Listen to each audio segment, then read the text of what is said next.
नमस्कार, मैं आपके साथ विभा उपाध्याय और आप देख रहे हैं न्यूज़ 18 बिहार झारखंड का डिजिटल प्लेटफॉर्म। दुनिया की राजनीति में इस वक्त एक बड़ा मोड़ देखने को मिल रहा है। पश्चिम एशिया में जारी तनाव के बीच अमेरिका के राष्ट्रपति डोनाल्ड ट्रंप की रणनीति लगातार सवालों के घेरे में है। सूत्र और अंतर्राष्ट्रीय रिपोर्ट्स ये कहती हैं कि ट्रंप ईरान के साथ तनाव कम करने के लिए एक पीस डील की कोशिश में हैं, लेकिन उनकी इसी रणनीति पर लगातार उनकी आलोचना भी हो रही है। ये कहा जा रहा है कि ट्रंप ने इस पूरे विवाद में पाकिस्तान को मध्यस्थ यानी कि मीडिएटर की भूमिका देने की पूरी कोशिश की, जिससे कई जानकारों ने, विशेषज्ञों ने एक बड़ी कूटनीतिक गलती बताया। वहीं दूसरी ओर ट्रंप चीन के साथ भी बातचीत के प्रयास में, ताकि किसी तरह से ईरान संकट पर रास्ता निकाला जा सके। लेकिन इस बीच उनकी रणनीति पर अंतर्राष्ट्रीय स्तर पर सवाल खड़े होने लगे हैं। इस पूरे घटनाक्रम में रूस के विदेश मंत्री सरगेई लावरोव का बयान सबसे ज्यादा सुर्खियों में है। ब्रिक्स के मंच से उन्होंने कहा कि अगर ईरान अमेरिका तनाव का स्थायी समाधान चाहिए तो दुनिया को भारत के कूटनीतिक अनुभव पर भरोसा करना चाहिए। लावरोव के मुताबिक भारत के पास लंबे समय से अंतर्राष्ट्रीय विवादों को शांत करने का एक मजबूत अनुभव है और वो एक विश्वसनीय मध्यस्थ बन सकता है।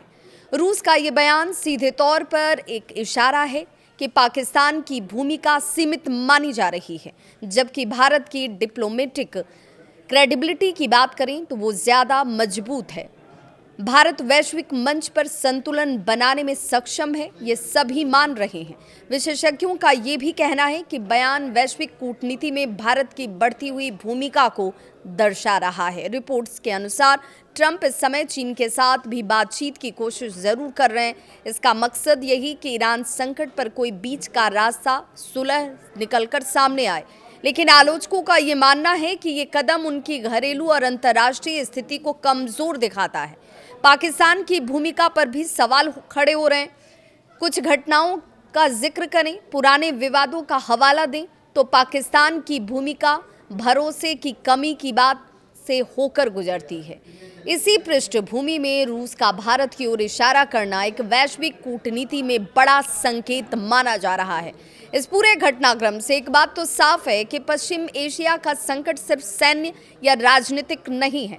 इस परीक्षा में भारत का नाम एक संभावित निर्णायक खिलाड़ी के रूप में सामने आया है।